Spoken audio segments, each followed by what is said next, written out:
Welcome to the Dawn Jarvis Show with Dawn Jarvis, the diverse nurse. And in this podcast, we will be talking about healthcare, self-care, diversity, careers, and well-being from a black woman's perspective. We're really happy that you're here. So if you're ready, let's get on with the show. Hi everyone, and welcome to another episode of the Dawn Jarvis Show. And I'm Dawn Jarvis, the diverse nurse. And this is the podcast where I talk to and about busy leaders, professionals, and business owners, learning about who they are, what they do, and why they do it, and how they prioritize their own health and well-being and stay focused, positive, and productive. Today, I'm delighted to be joined by the wonderful Cathy Knight, the owner of Isme People.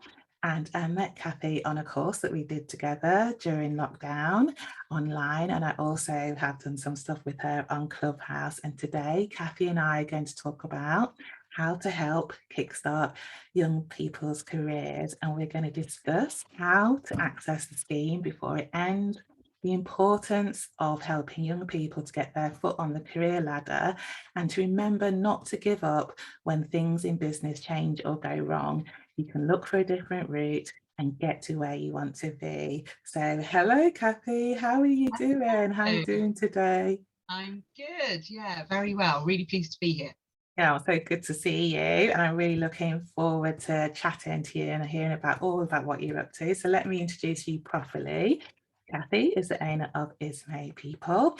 She uses her 20 years in the recruitment industry to help small and medium-sized enterprises to identify and onboard and engage their staff. Through the pandemic, she saw her business change significantly, and I think she's going to talk to us about that. And during this time, she has pivoted her business and is currently on a mission to get 18 to 24-year-olds the help and support they need to get into the workplace by supporting the government's Kickstart scheme. She supports her clients to access the scheme and recruit the right trainee, and offers employability training once the candidate is in their work placement. So, Cathy, that's quite impressive. You've been through quite a journey with Isme People. So you're going to tell us a little bit about how you went from a corporate environment to running your own business and Isme People.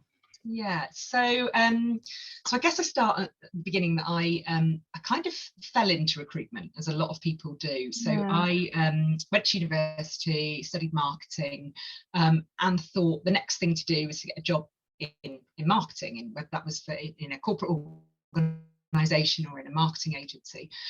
So off I went to a recruitment agency. So I went off to Adeco, who'd been recommended to me by a friend, and went in to register to look for a role in marketing. I was in the offices probably for about 2.5 hours, interviewed by their perms consultant and then their temps consultant. And then they spoke to me about had I considered a career in recruitment. I had no idea what that entailed. I'd never temped or anything like that, so I had no real understanding of it. But decided that actually, after they talked to me about it, it ticked a lot of boxes for me. There was a marketing element with it, marketing candidates and people, and actually kind of advertising jobs and ways you'll attract people. So I kind of was ticking that box, but also for me, it was the working with people. The thing that has always been important to me from probably a really, really young age, if you spoke to my family, was engaging with people, forming, relationships, talking to people. I've always been a people person. So actually for my product to be a person was probably the right thing. It just wasn't known to me at that moment in time. Mm-hmm. So then spent 15 years working with the Adeco Group. So I worked in loads of different roles throughout that time, whether that was in a kind of branch environment. I ran like a big regional hub that I set up from scratch, which kind of grew my team from 7 to 21 in the space of a couple of weeks, really. And then I went into what they call recruitment outsourcing, where I worked on site for a large kind of corporate organisation and kind of headed up their recruitment function. So worked for companies like EE, the mobile phone company, Prudential, and also a company called Connect Group, who own people like Tufnells and Smiths News. So I was really fortunate, I think, to have to be surrounded by some really, really great people. So I learned from real experts in the industry. I was also lucky to be put on some really good training throughout that time. One that really stood out was being put on a training course in Switzerland at the global head office for a week, where we were put up in this hotel, and the kind of training we did was kind of this bring actors in to do the training. There's a name for it and I can't remember what that is, but it was you were put in these situations and made to kind of learn and think on the spot about how you would deal with these situations. There was in the evening we had to pretend to set up a drinks and nibbles kind of evening for people that were then coming in. I think we got split into two groups. One group did it one night and the other night, and we had to deal with any problems that were thrown at us. So people were planted within the audience to kind of be difficult customers and come up with different problems that you had to think about and deal with on the spot. So had a really, really good 15 years with the Adeco Group. But after I'd had my second daughter, I felt like I kind of was enjoying being part of the whole kind of school, I guess, community. My eldest daughter just started school, and actually getting to know mums on the school run and having that kind of interaction as well, which hadn't really been something I'd experienced until that point. I felt like I didn't want to have none of that, and to be the mum that dropped off a breakfast club in the morning really early, rushed off and picking them up late at night, and never really being around and being properly immersed in my kids being at school, because let's face it, they all grow up so quickly. Very quickly. So when I was on maternity leave with my second daughter, I remember my boss calling me and saying to me, look, we've got some news. The client I was working on site for at the time were taking their recruitment back in house. So I had the opportunity to choopy across to that employer, or to kind of go and leave the business and take redundancy. Or my employer was saying to me, we'll find you another role within our organisation, so don't worry. And I'd been talking with a friend of mine, a very good friend who also I had worked with previously as well, about whether we should go out on our own. For the last couple of months, she kept saying to me, I think we should just do it, Cathy, let's go for it. And actually this call came through, and it was like that kind of clarifying moment of, actually, I'm a big believer in everything happening for a reason. And I was like, I remember saying to my manager, I was like, Johnny, don't worry, because if this is what's happening, this could work out for me anyway. But I don't want to go if I'm not going to get the redundancy payout. I wanted that as a kind of buffer to give me the financial security for my family to then be able to kind of go out and set up on my own. And I was lucky, they were really good to me, and they were really fair, and everyone, even my old client called me and said, like, which way do you want to go? What is it you want to do? I'll make this happen for you. If you want to stay, brilliant. If not, I know you've just had a second child. So and I remember leaving, and they said, look, you're leaving on really, really good terms. If it doesn't work out, we'll welcome you back with open arms. So I also felt I had that kind of security, I guess. And I'm never one to burn bridges. I'm always grateful for, I guess, all the opportunities that I've been given. So I then decided that this was the time to up on my own. Well, not on my own, I had a business partner, so I wasn't doing it alone. So Isme Recruitment, as it was then, was born in September 2017. We started, and actually the name in itself was something that was probably the hardest thing to come up with, because we went through everything for months. It felt like we were working with a guy who was doing our website and the marketing. And a lot of business owners will know that coming up with a name for your company is one of the biggest decisions, because there were two of us, so it couldn't have just been like one of our names. And it was Knight and Smye were our surnames, and we were kind of combining them and feeling like we sounded like a solicitors, and it just wasn't just wasn't flowing, and it wasn't giving the right feel for the kind of business we wanted to create. But we both felt we were doing it partly to give ourselves a better work-life balance and to be flexible around our children. So my business partner had 2 girls, and I've got 3 girls. Isme actually was a combination of both of our firstborns. So my firstborn is Ivy, and my business partner was Esme. So that's how Isme came about. And actually, when we kind of came up with it, like, oh, it's a bit of a play on words with, that job is me, and those sorts of things. So we kind of felt it was it just kind of was one of those moments where we're like, yes, that's it, we're there. And we literally within minutes went on to Companies House and secured the names. So yeah, so that was the start. Wow, that's amazing. And now you are working predominantly with the Kickstart scheme, and you know, and I've used your services for the Kickstart scheme. So I've got my lovely trainee assistant, executive assistant, Rihanna, who I got through for your company. So how did you get into it? Because I didn't know anything about the Kickstart scheme until I met you, Cathy. So you know, I don't think people know much about it, and at the time there is an endpoint to it as well, so it's a brilliant offer. And so tell us a bit more about it and how it's available and why you started working with it as well. So maybe I'll take it back as to why I got involved, and I guess the journey I went on from that point of deciding, right, this is it, I'm setting up my own company. So we kind of went along for the first couple of years with things kind of going, you know, I say going well. It's tough, you know, when you set up a new business. Neither of us had worked in, had recruited in the Bristol market for years, and we were initially sort of tapping into customers in our local area. So it was completely cold, really. We were having to build new relationships and find new clients.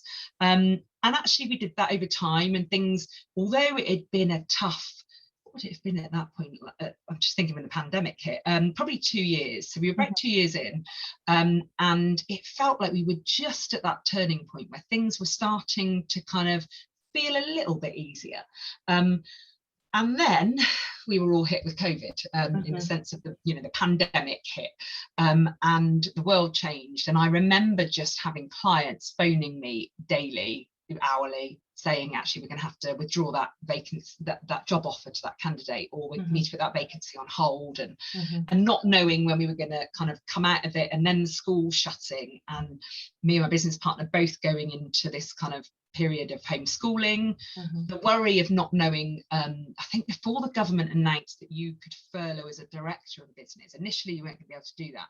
And I remember just thinking, well, I'm just falling into this kind of black hole now of not being able to earn anything, and my business isn't going to make any money, my clients are not recruiting, and therefore I suddenly have no income, and I have a family and a mortgage to pay and all those kind of things. My husband's a gardener, so he, at that point, again, we didn't know whether he was going to be able to work. As it was, he's outside and he was able to continue work. But I just remember these couple of weeks of everyone and everyone was in the same boat. We were just all sort of scrabbling around for information, or going to my accountant thinking, well, how am I going to earn any money? And then they announced that actually you could furlough yourself as a director. So we both furloughed, me and my business partner, for quite a few months. We were on furlough really until the kids went back in September, and then continued to part-time furlough to take some furlough. And it was a really weird time, because I think, for any parents out there that were homeschooling, it was, I could only describe it as hell, but maybe I'm being dramatic. I don't think you are, Cathy, because my children are a bit older, and I thank the Lord that I didn't have to homeschool, because I wouldn't have been able to do it. So my hat is off. I hold my hands up. I am crap at teaching my own children.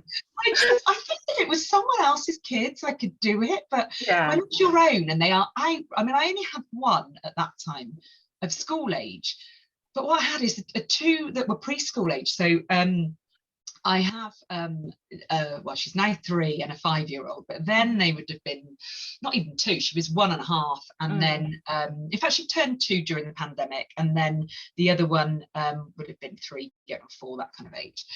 So I had these 2 little ones to try and keep out of the way and occupied, whilst my youngest, I'm trying to help with maths, with English and everything else. And she was really not wanting to do it. So it was this constant battle of trying to get her to homeschool. So, thankfully I was on furlough at that time. But I think as time went on and the months went on, both me and my business partner said, felt like we'd lost our purpose, we'd lost us, because Mm-hmm. a bit like, I guess, as a woman when you're on maternity leave, Yeah. it's a little bit similar. You've got, you know, you feel like sometimes you're not doing everything that well. Mm-hmm. You're, you know, if your baby's been up all night and things like that, you feel like life isn't great. Mm-hmm. But you then feel guilty for feeling like that because you've got this beautiful child there and you're very lucky and all those sorts of things. Yeah. It's a bit like that. You kind of felt like you just weren't achieving. And I think as somebody who has always, you know, really worked hard and taken a lot of you know, a lot of satisfaction out of being able to achieve something and deliver something, to suddenly feel like you weren't doing that, I find it really hard. And I think when the schools went back in September and I was like, right, this is it, you know, I think that the recruitment industry will start to recover, people will start to hire, there'll be a bit of confidence again. And then we went into, didn't we, a couple of weeks after the kids were back at school, we went back to that kind of rule of 6, and, you know, everything suddenly looked like it was going into a negative place again. And I remember just feeling really quite depressed and feeling that I got to a point where I think I hit a bit of a low in business, and I felt like I'd lost myself. I'd just been in this time that I just felt everything was getting on top of me. I mean, I think through homeschooling, the amount of times I cried in front of my children, which I, you know, didn't do before, but it just felt like this helplessness. I remember ringing my mum and saying, I think I need to go to the doctors. I've, you know, I can't cope with this anymore, which isn't like me. I'm very good at pulling myself out of that kind of place.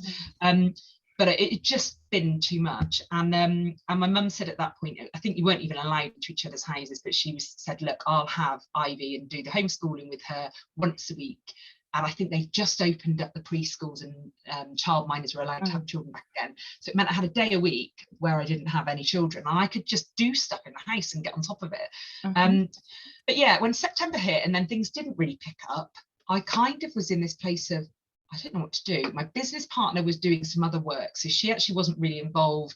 She was doing little bits in our business, but doing some other stuff at the same time. So I was kind of on my own.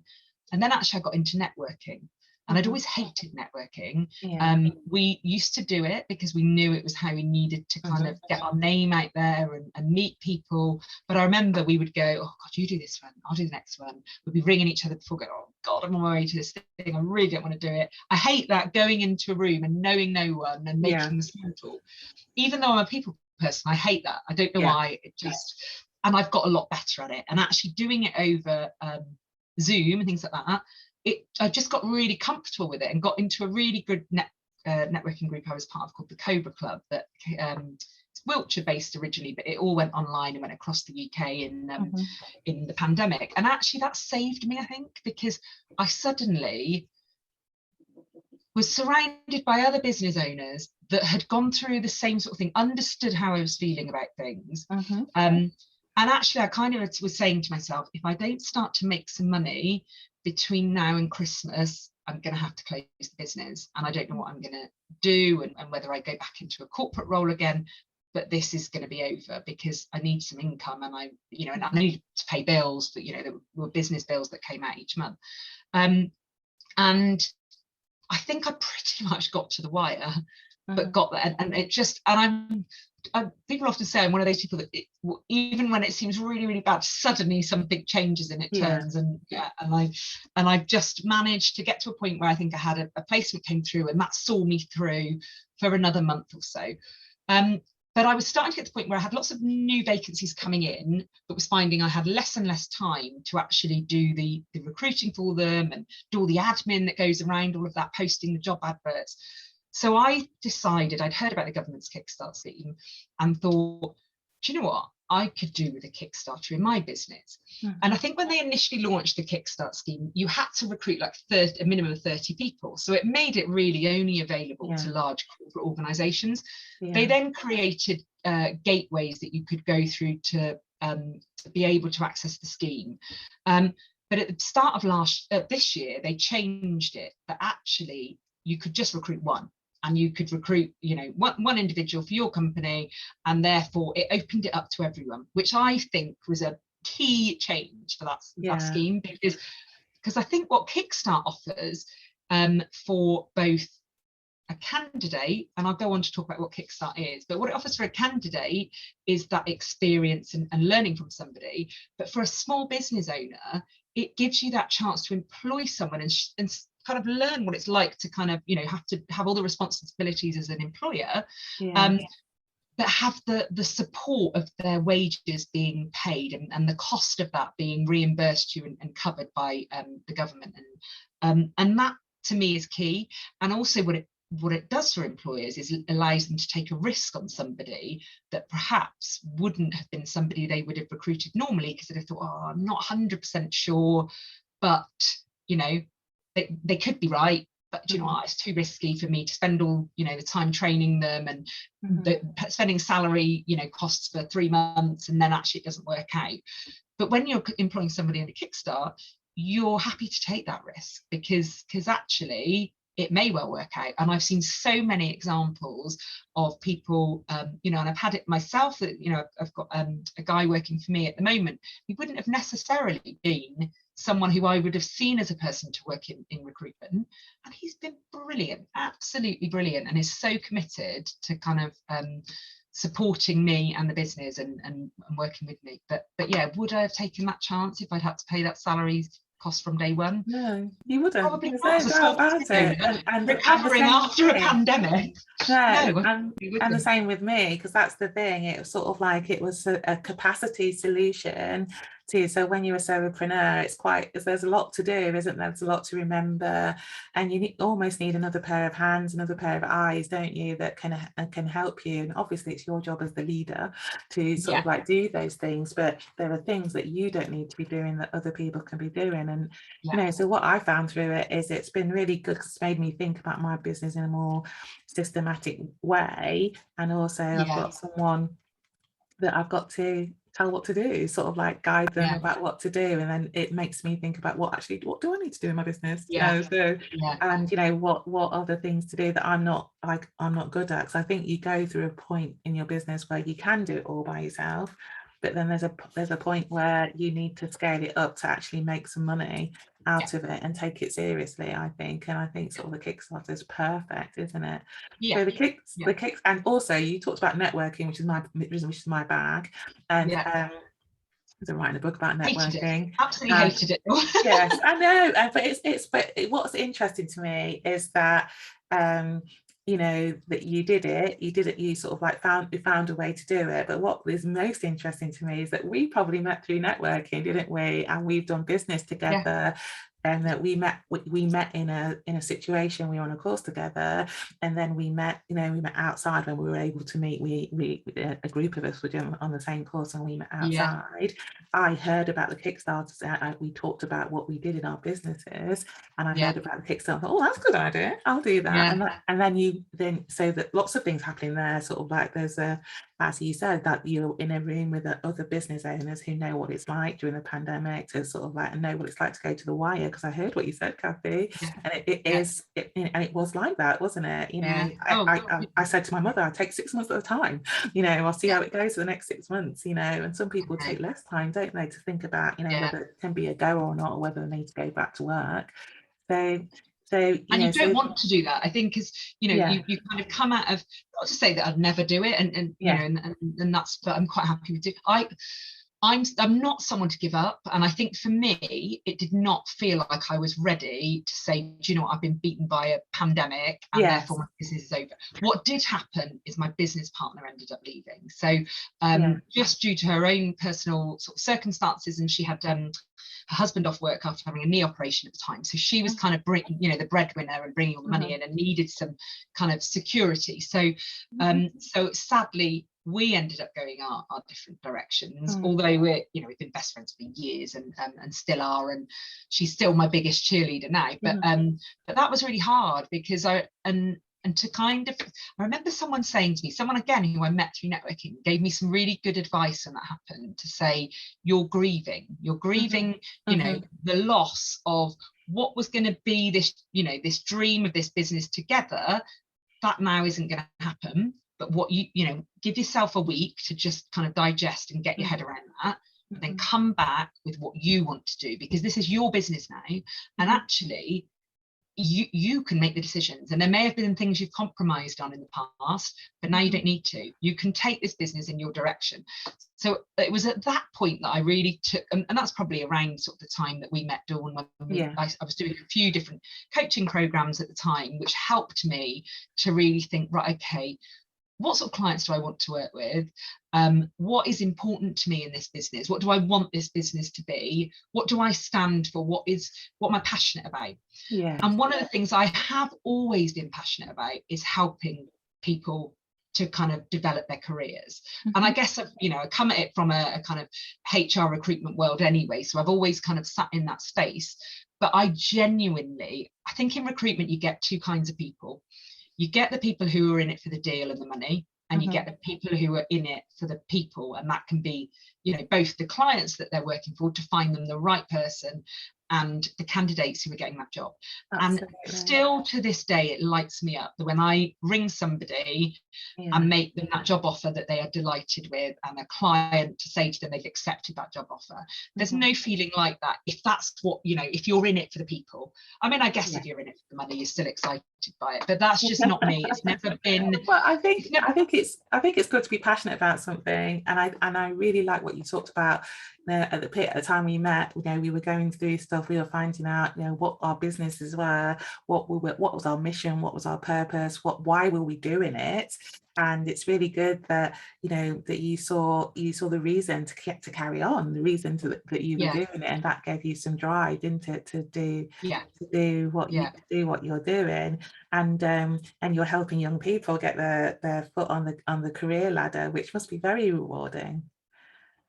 So I think, so to go back to how I then got involved in Kickstart. So I was looking at it for my own business and thinking, do you know what I could do with an extra pair of hands? This would, potentially be a good option for me. So when I was reading all the information on the government website, it talked about, as an employee for Kickstart, you needed to also have a solution as to how you were going to train your individual around employability skills. So that's things like how to write a really good CV, how to tackle interviews, how to apply for jobs. So the whole idea about Kickstart is that they're getting 6 months paid work experience. So their salary is covered by the government. So the government will cover their salary at national minimum wage. And that's for 25 hours a week. So they're getting that experience by working for your organisation. But at the same time, you're making them more employable afterwards. So I looked at this and thought, that's great, I can do all of that. I've spent years supporting people with, how to apply for jobs, how to tackle interviews. I do that with candidates all the time. So for me, that comes naturally. But then I thought, this could be bigger actually, because lots of other companies won't be thinking like that. Even just doing the actual initial recruitment and working with the job centres to recruit individuals into these roles, I knew was going to be a bit of a long-winded process, and a little bit like pulling teeth at times, which it has 100% been. I think a lot of that's been in the press recently about Kickstart has been companies complaining about how long and slow that process is. And I have 100% experienced that. But I've learned as I've gone along the ways to try and speed that up, how to try and, I've met contacts as I've gone along that have been helpful if I've, had things aren't working in another location, and they've escalated it, because it's a typical kind of government situation where you can't ring anyone. There's no telephone numbers on any list. It's all emails, and you're trying to fix a problem and you can't. And you're like, oh. So what I decided to do was to create a service where I'm not a government gateway. So there are what they call Kickstart gateways, where they get paid by the government to kind of do the application for you. And I think they get paid £300 to do that.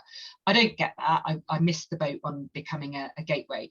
But I was just quite passionate about creating something that would help my clients and would help the candidates and would be a really meaningful experience for them.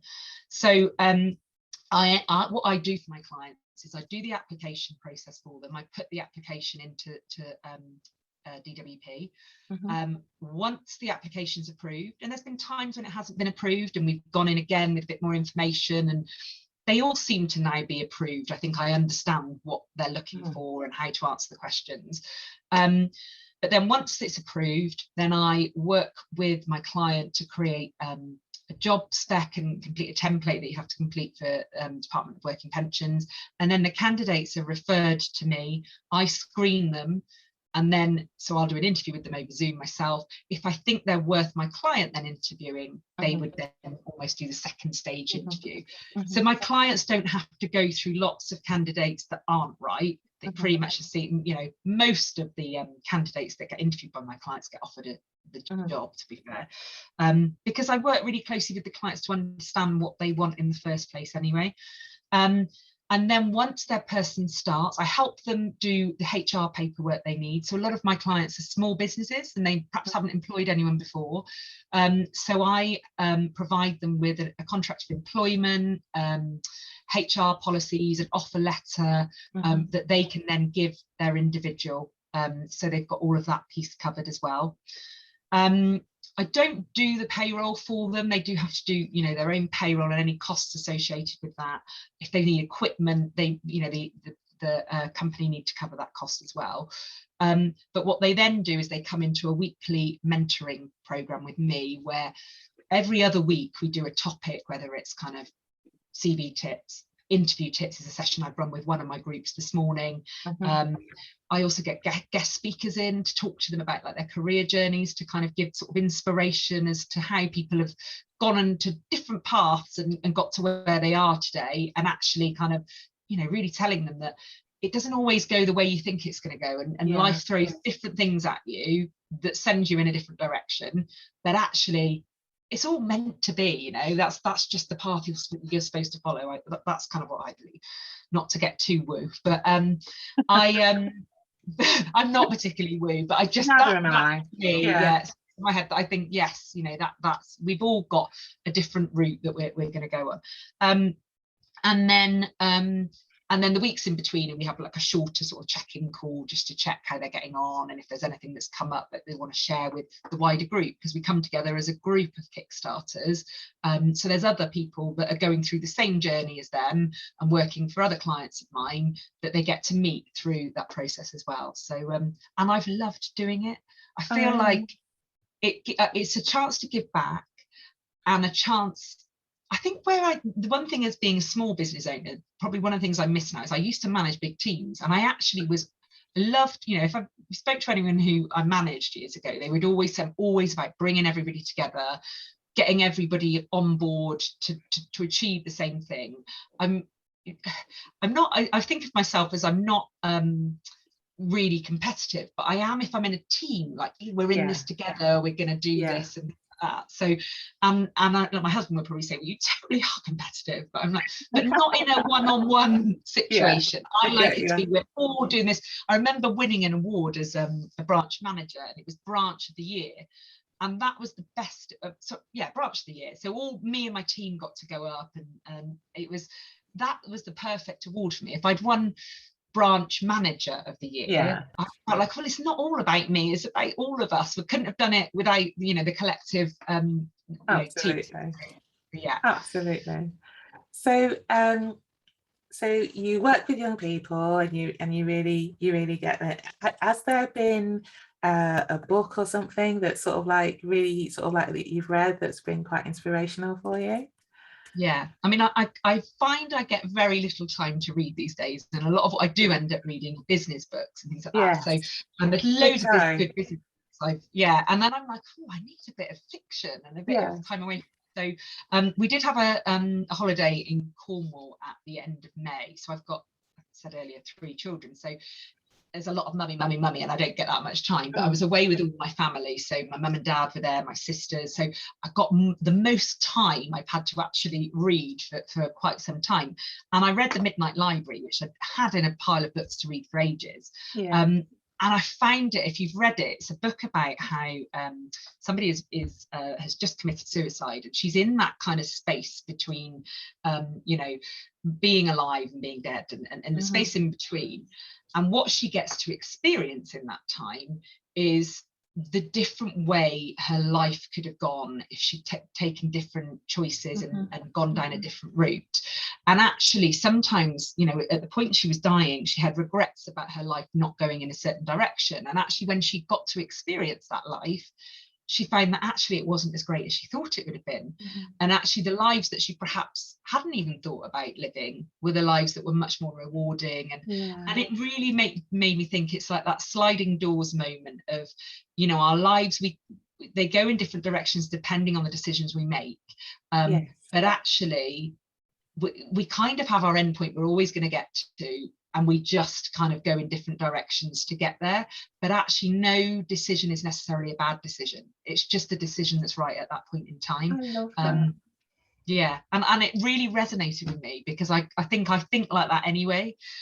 So yeah, when I read it, I was just like, yes, I like that. Yeah, and I love that you've sort of recommended a fiction book, because as you know, you sort of like, oh, like I feel like I buy a business book once a day at Amazon. Amazon is my best friend. But The Midnight Library is by Matt Hay, who is a mental health advocate and has had his own struggles with depression and suicide. So I think that's a really good recommendation, and I'm going to read it actually, because I haven't read any fiction for ages, and I would really like to do that. And I love what you're saying about the decisions that you make, you know, not necessarily bad. And sort of like, wouldn't we all love, I mean, I love the film Sliding Doors anyway, but you know, wouldn't we all love to sort of like see what would have happened if we hadn't missed that train, or if we had made a different decision. So I really love that. And I think I was going to say, what it almost says to you is, don't live with those regrets of, if I'd gone down that route, my life would have been so much better, because chances are it wouldn't. And actually just live the life you've got, I think, is probably the message that kind of comes out after you've read it. Yeah, I love that, and I'm going to read it, and I'll put a link in the show notes as well around it. So have you got anything you'd like to share with the audience? I think you've got some sort of like resources. So I've recently relaunched my website. So after my business partner left, the website was very much just about the two of us. The business name was Isme Recruitment rather than Isme People. But I felt when I was kind of going on this journey about what I wanted to be, I kind of decided that my clients that I was really enjoyed working with smaller businesses, where I could really be a partner for them and really help them on that journey of employing people. So I needed a new website to kind of, to kind of talk to people in that way, and kind of and give the messaging that was right now for this new business. So Isme People was sort of I was rebranded as Isme People, and the new website has a couple of downloads that I wanted to put there for candidates and clients. So at the moment for clients, I have put on a document with example interview questions. So when people are interviewing, they're often like, what shall I ask? And it's just a good crib sheet to have there to kind of think about, right, okay, I'm going to ask that one, I'm going to ask that one. Some of them are like ones that would naturally link to competencies, if you had kind of key competencies that you wanted that individual to have, but some of them are just the more generic ones. I just put some of my kind of favorites in there, and ones that I find useful. And for candidates, I have a download for CV tips, so tips to think about when you're writing your CV. And as a recruiter with sort of 20 years of looking at CVs, I know what recruiters are looking for, and I know how we skim read things and how important it is to have that information at the top. We're looking through CV after CV. You can imagine that gets very repetitive. So you literally, I mean, I do not fully read CVs, unless sometimes I might, if I'm going back to them, I might do, but chances are I just haven't got time. And then interview tips as well. So in fact, I used that document with my one of my Kickstart mentoring groups this morning. We went through all the different things that they need to think about when they do interviews, and then in 2 weeks' time we're doing some role plays based on that, which they're delighted by. They were all like, oh, and I was like, look, come on, you've all said at the start of this that you get really nervous when you're doing an interview, and I said the more you practice it, the more comfortable you feel. That goes back to that training you enjoyed with your corporate company around role playing, and sort of being in those situations but doing it in real time.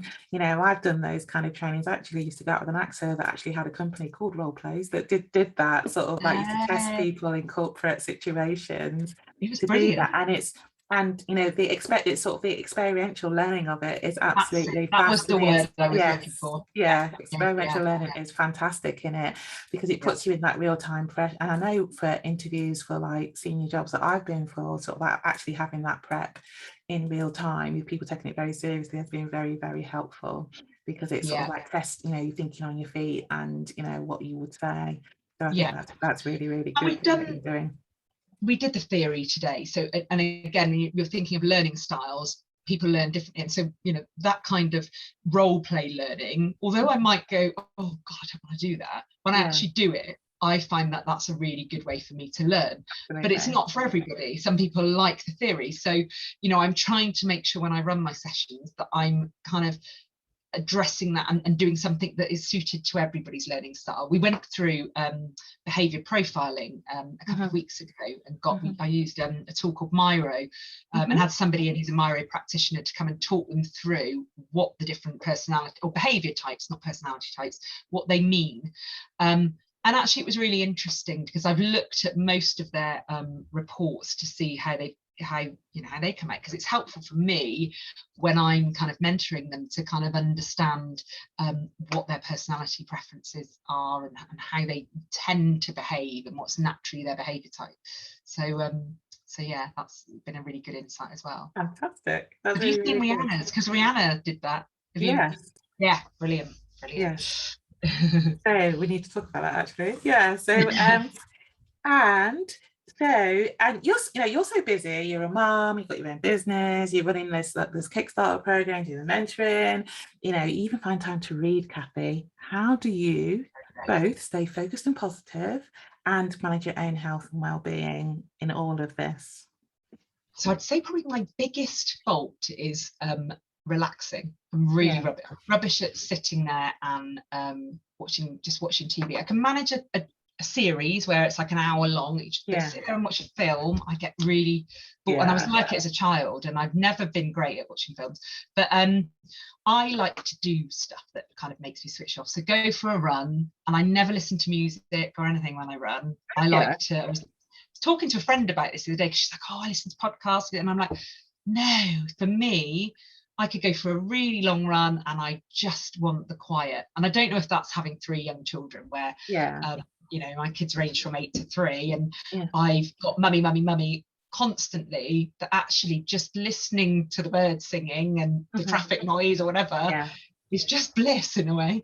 So going for a run, generally doing exercise. I like to stay fit, and I find that definitely helps my my mind and kind of to kind of do something that isn't work.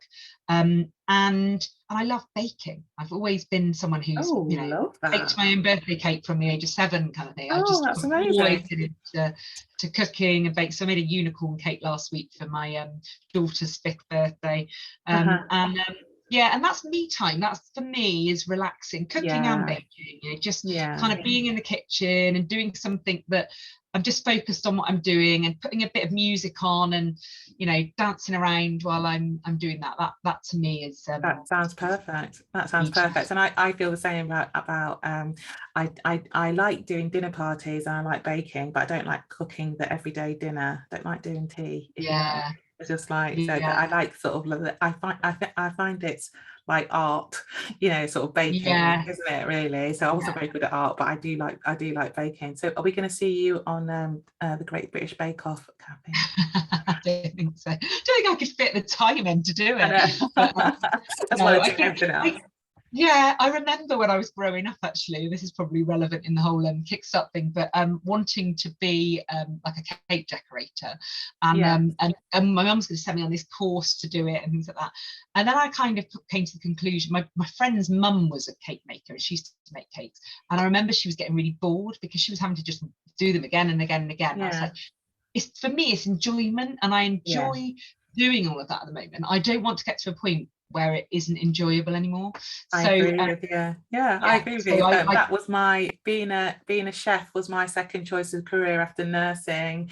And you went when you did your work experience when you're about 15, they wouldn't let you do it in a hospital, so I did it in a hospital kitchen. And then and then it was too much like work, and I thought, oh no, No, do this. no, I'd rather do it for joy rather than sort of like, oh no, it's got to be right. No, no. Same, So definitely. yeah, same. It's the same. So we come into the end. It's been so brilliant talking to you. How can people get in contact with you, talk about the Kickstarter scheme, and so find out what you're up to generally? Yeah, so everything is on the website, so that's ismepeople.co.uk, but I'm also on all the kind of social media, well, most of the social media channels. I'm on LinkedIn, do a lot on LinkedIn, Instagram and Facebook. Not on Twitter. I don't really do a lot on Twitter, which I know actually it's quite a big one for a lot of people, but yeah, I can just about cope with 3. So. Yeah. I do Twitter, but it's not. And I have found work on there, but it's not the main one. LinkedIn is the main one. But a lot of health people are on Twitter, which is one of the reasons that I do it. So I think it depends on the industry, depends on your clients, and whatever they favour is the best one to do. That's what I find about sort of like social media. So is there anything that you'd like to sort of like share with the audience just before we go? I think my biggest bit of advice, and I guess I've talked a bit about this, is just don't give up on that dream. So if you've got something that you really want to do, so I had a Kickstarter recently that came onto a Zoom call with me for a marketing role, and he just got a first in his degree in sound music production, and really wanted to get into that career, but was kind of parking it and going down the marketing route. And as it happened, I know someone that Dawn, as well, a friend of ours that is a singer, songwriter, music producer, who really wanted to have a Kickstarter. And we were just about to start that process. And then this guy came on the screen. I was like, oh, I know someone in that industry. Is that what you really want to do? Or do you want to do the marketing thing? And he's like, I really want to do that, but it's so hard to get into. It's who you know, not what you know. It's like, right, let me connect the dots. He's now working for her. She That's said, amazing. The feedback's been brilliant. He's delighted. And when I talked about those light bulb moments earlier on about when you make that offer to a candidate, that was one of them. It just felt great. It just felt like it was meant to happen. But that's an example of it. Don't give up on that dream. If there's something you really want to do, you might go in a bit of a windy path to get there, but just focus on that dream and don't kind of forget that and forget the reasons. And also, I'm bound to say that's a bit of networking, because that's someone we both know that you were able to place with somebody because you knew them and knew what their requirements were. So that that's amazing, and amazing that you can do that in your business. So thank you so much, Cathy. It's been absolutely fascinating and really good to hear about you, your business and what you do. Lots of information, lots of resources, advice and tips as well. Not even a book recommendation. We had it all today, Cathy. So it's been really, really good. So thank you so much. It's been an absolute pleasure to have you here. It's been a pleasure to be here. I really enjoyed it. First one I've ever done. Oh, so, you've been a star. My podcast YouTuber, Terry. Yeah. So that's it for today. That's it for the Dawn Jarvis Show today, which is brought to you by dawnjarvis.com. Take care, and hopefully we'll speak soon. Bye bye now.